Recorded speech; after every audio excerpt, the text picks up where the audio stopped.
Ampifaliana tanteraka indray no hiano antsika ao anatin'izao fandaharana avy amin'ny tenin'Andriamanitra hitondrana hery ho antsika izao.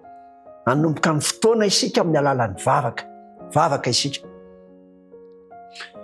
Tompo masina tsara indrindra any an-danitro, endre ny fifalianay sy ny aravonay noho ny fahasoavanao, hafahanay mandray ny teny fampahirezana avy aminao.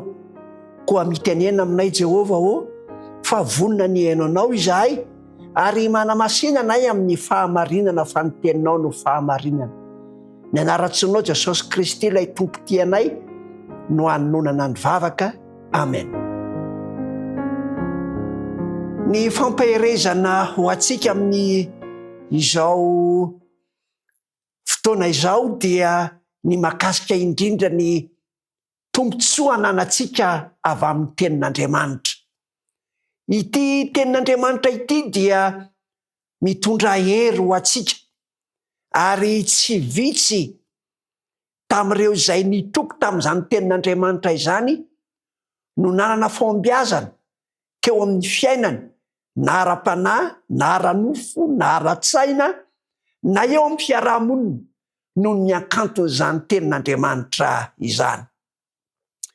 Ny any mampiavaka ny tenin'Andriamanitra hoy Jesosy Kristy, ary nangatahany tamin'ny ray mihitsy izany ho an'ireo mpianany, ho antsika mpanaradia azy, araka ny filazantsara ny Jaona 7:10, dia hoy izy manao hoe manamasina azy amin'ny fahamarinana, ny teninao no fahamarinana. Ny tenin'Andriamanitra no afaka anaisotra ny ota izay ao amintsika, manamasina azy amin'ny fahamarinana. Ary ity tenin'Andriamanitra ity no fahamarinana lehibe sy marim-pototra azo ianterana indrindra eto amin'ity planeta tany ity. Betsaka ny boky voasoratra, betsaka ny lalàna voarakitra, kanefa ireny dia tenin'olombelona ihany, fa ny tenin'Andriamanitra kosa dia teny fahamarinana sady marim-pototra. Fifaliana ho an'i Jesosy mihitsy no nanonona ity vavaka ity, araka ny filazantsarany Jaona 7:10 ary ny 7:10. Vavaka izay nataony raha nanao ny tolona tao amin'ny lohasahan'ny Getsemane, ary vavaka fanelanelana natao. Ary mbola mandraka ankehitriny ihany koa dia mbola izany ny vavaka ataon'ny Tompo ho antsika tsiraray avy. Vakitsika indray mandeha ny teny, na dia efa haitsika tsy anjery azy izany, ary vakitsika amin'ny anaran'i Jesosy Kristy avokoa ireo tenin'Andriamanitra izay ambara. Manamasina azy amin'ny fahamarinana, ny teninao no fahamarinana. Rehefa nandre izany Petera sy nafantatra izany lanja ny tenin'Andriamanitra mitondra fahamasinana izany, dia izao no raketiny ao araky ny bokin'ny Petera.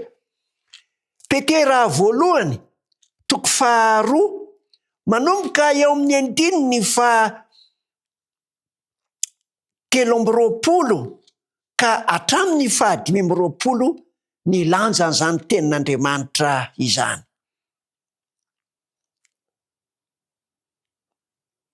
Petera voalohany 2:20. Fa efa teraka indray ianareo, tsy tamin'ny voa mety loha, fa tamin'ny tsy mety loha, dia ny tenin'Andriamanitra izay velona sady maharitra. Ny asan'ny tenin'Andriamanitra eo amin'ny fiainana dia ny famolavolana lehilahy sy vehivavy, ny fanaraka indrindra amin'ny toetra n'ilay nahary azy, dia Andriamanitra izany.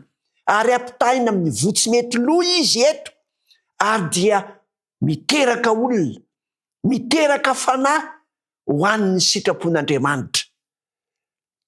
Ny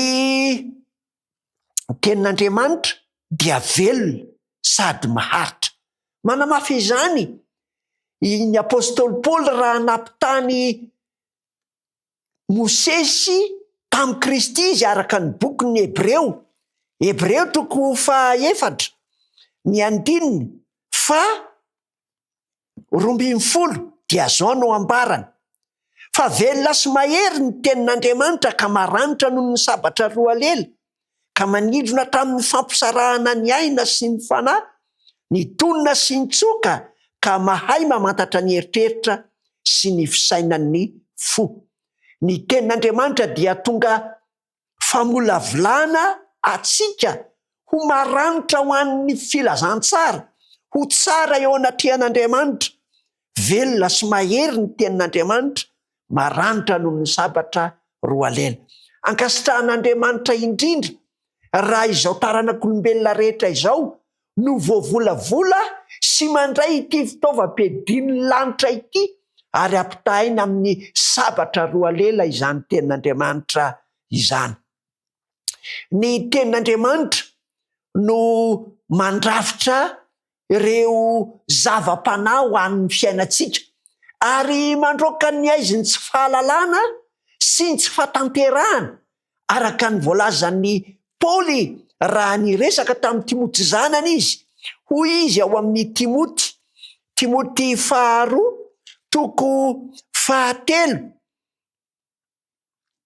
dia izao no ambarany eo amin'ny andininy 5:12 ka hatramin'ny 7:10. Fahatro ny fony vaozaza ianao dia efa nalala ny soratra masina izay nampahendry anao amin'ny famonjena amin'ny finoana izay eo amin'ny Kristy Jesosy. Izay soratra rehetra nomeny ny tsindrimandrin'Andriamanitra dia mahasoa koa ho fampianarana, ho fandresen-dahatra, ho fanitsiana izay diso, ho fitaizana amin'ny fahamarinana mba ho tanteraka ny olon'Andriamanitra ho vonina tsara ho amin'ny asa tsara rehetra. Maro ireo toetra izay atafin'ny tenin'Andriamanitra ny fiainantsika ary rehefa manafy atsika ireo toetra ny lanitra ireo dia mihatanteraka amin'ny maha-olon'Andriamanitra azitsika isika. Ny tanjon'ny tenin'Andriamanitra eo amin'ny fiainana dia ny ananany lehilahy sy ny vehivavy rehetra lay toetran'Andriamanitra tanteraka mba ho tanteraka ny olon'Andriamanitra ho vonina tsara ho amin'ny asa tsara rehetra.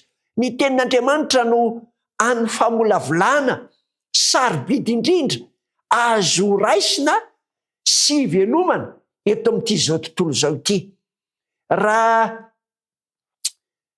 tany amin'ny toerana Midianina ny Mosesy dia ny tenin'Andriamanitra zay no raisiny, ny afatra zay nomen'Andriamanitra azy dia netiny nakeo amin'ny Farao ary Andriamanitra mihitsy no nametraka ny teny tao ambavan'ny Mosesy mba hilaza izany afatra izany amin'ny Farao mba handehanany vahoakany ho amin'ny fahafahana hiala amin'ny fanandevozana. Dia tahaka izany koa ankehitriny ny tenin'Andriamanitra no mitondra ny fahafahana eo amin'ny fiainantsika, ny fahafahana ho amin'ny fahamendrehana, ny tsy fahalalana ho amin'ny fahalalana. Mitondra izany fahafahana lehibe izany eo amin'ny fiainantsika ny tenin'Andriamanitra. Ary ny tena tian'Andriamanitra dia tsy eo amin'ny vavantsika fotsiny no ametrahana ny tenin'Andriamanitra fa ao amin'ny fo amam-panahintsika tsirairay avy. Nilaza izany Davida ary nanao fanambarana maromaro misesy izy ao amin'ny boky Salamo 5:1 dia mitanisa ny fankalazana ny amin'ny lalàn'Andriamanitra sy ny teniny. Eo amin'ny 5:9 dia voaro amin'ny zava-maloto ny zatovo noho ny fanarahana ny tenin'Andriamanitra. Eo amin'ny 9:10 dia voarakitra ho am-po ny tenin'Andriamanitra ary ny ota mihitsy ny manjary tsy manan-kery eo amin'ny izay mandray izany tenin'Andriamanitra ho ao am-pony izany. Andriamanitra no hiasa amintsika amin'ny fanekena ny tenin'Andriamanitra ho fanilo sy fanazavana ny lalana araky ny andininy 500 ary ny andininy 500 dia izao no ambarany. Zao no ambarany araka ny andininy 500.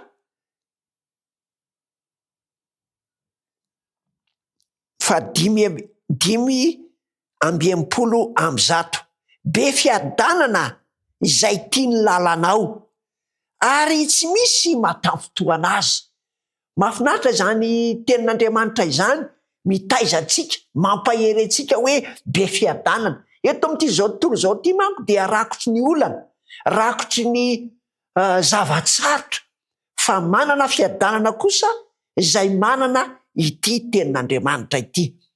Teo anatrihan'ny fahaverezan-kevitra no nanambarany Petera tamin'ny Jesosy raha ny fampiresaka ny amin'ny lanjan'ny fiaviany Jesosy tonga hamonjy hitondra famonjeny etỳ an-tany izy. Ao amin'ny filazantsarany Jaona 9 ny 7:30 mipakatra any amin'ny 8:30 dia milaza mihitsy ny Jesosy fa ny teny izay nolazainy tamin'ireto mpianatra ireto dia fanahy fiainana, satria namaly any Jesosy Petera hoe ho an'iza moa izahay, ianao no manana ny teny fiainana mandrakizay. Ity tenin'Andriamanitra ity dia mitarika atsika ho any amin'ny fiainana mandrakizay. Inona ary no fanapa-kevitra ho raisitsika? Andehitsika andray fanapa-kevitra tahaka an'ireo mpianatry ny tompo araka ny voalazany Jaona 5 ny 7:30 manao hoe dinihinareo ny soratra masina satria ataonareo fa ao aminy no anananareo fiainana mandrakizay ary ireny no manambara. Andeha ataotsika fotom-piainana ny fandinihana ny tenin'Andriamanitra. Ao no ahitantsika fiainana, ary tsy ny fiainana fotsiny no hitantsika ao aminy, fa Jesosy Kristy lay teny fiainana, lay teny tonga nofo dia ambaran'ity tenin'Andriamanitra ity. Ny tenin'Andriamanitra no manambara atsika ny famelan-keloka, ny tenin'Andriamanitra no manambara atsika ny fiainana mandrakizay, ny tenin'Andriamanitra no manambara amintsika fa ny fanahy masina no omen'Andriamanitra lehibe indrindra ho atsika, ho andehitsika hitrandraka ny fahasoavana izay ambaran'ny tenin'Andriamanitra, fa izany no tombontsoa lehibe indrindra azo lanitra omenatsika ary azo tsapahitanana eo amin'ny fiainantsika. Andriamanitra anie hitaiza sy hikolokolo izany teny izany, hitondra aina fampaherezana ho atsika tsirairay avy. Andesika hivavaka. Andriamanitra tsara indrindra ny an-danitra, manato-pisaorana aminao izahay ny amin'ity fotoana ity izay azahoanay mandray ny teny sarobidy avy aminao ho fiainana mandrakizay ho anay. Mangataka aminao izahay, aoka hankamamy ny teninao izahay ary ho fifaliana sy ho firavoravonao anay ny teninao. Ny teninao no aina ho an'izay mahazo azy ary fahasalamana ho an'ny nofinay rehetra. Kaoka Jesosy eo, tsy ataonay atsirambina izany teninao masina izany amin'izao sisa izao, fa ho famelombelomana, ho hery, ho tanjaka ho anay. Tononona amin'ny ara-ratsoanao Jesosy Kristy Tompo izany vavaka izany. Amen.